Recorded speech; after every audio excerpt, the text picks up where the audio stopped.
family to remain on Simon's homestead, Finch's Landing, and make their living from cotton. The place was self-sufficient, modest in comparison with the empires around it.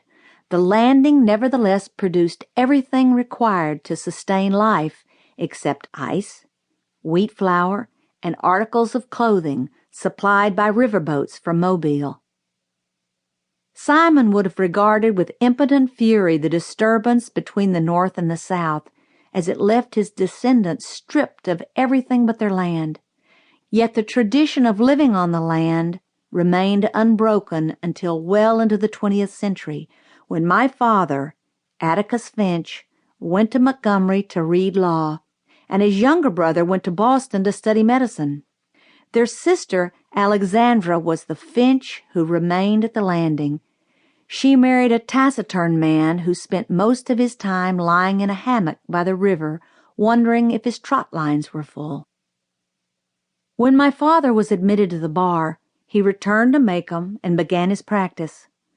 Macomb, some 20 miles east of Finch's Landing, was the county seat of Macomb County. Atticus's office in the courthouse contained little more than a hat rack, a spittoon, a checkerboard, and an unsullied Code of Alabama. His first 2 clients were the last 2 persons hanged in the Macomb County Jail. Atticus had urged them to accept the state's generosity in allowing them to plead guilty to second-degree murder and escape with their lives, but they were Haverfords, in Macomb County, a name synonymous with jackass. The Haverfords had dispatched Macomb's leading blacksmith in a misunderstanding arising from the alleged wrongful detention of a mayor, were imprudent enough to do it in the presence of 3 witnesses, and insisted that the son of a bitch had it coming to him was a good enough defense for anybody. They persisted in pleading not guilty to first-degree murder, so there was nothing much Atticus could do for his clients except be present at their departure, an occasion that was probably the beginning of my father's profound distaste for the practice of criminal law. During his first 5 years in Macomb, Atticus practiced economy more than anything. For several years thereafter, he invested his earnings in his brother's education. John Hale Finch was 10 years younger than my father and chose to study medicine at a time when cotton was not worth growing. But after getting Uncle Jack started, Atticus derived a reasonable income from the law. He liked Macomb. He was Macomb County born and bred. He knew his people, they knew him, and because of Simon Finch's industry, Atticus was related by blood or marriage to nearly every family in the town. Macomb was an old town, but it was a tired old town when I first knew it. In rainy weather, the streets turned to red slop.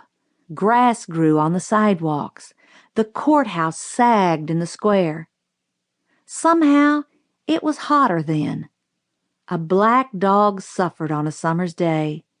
Bony mules hitched to Hoover carts flicked flies in the sweltering shade of the live oaks on the square. Men's stiff collars wilted by 9 in the morning. Ladies bathed before noon, after their 3 o'clock naps, and by nightfall were like soft tea cakes with frostings of sweat and sweet talcum. People moved slowly then. They ambled across the square, shuffled in and out of the stores around it, took their time about everything. A day was 24 hours long, but seemed longer. There was no hurry, for there was nowhere to go, nothing to buy, and no money to buy it with, nothing to see outside the boundaries of Macomb County. But it was a time of vague optimism for some of the people. Macomb County had recently been told that it had nothing to fear but fear itself. We lived on the main residential street in town. Atticus, Jim, and I, plus Calpurnia, our cook. Jim and I found our father satisfactory. He played with us, read to us, and treated us with courteous detachment.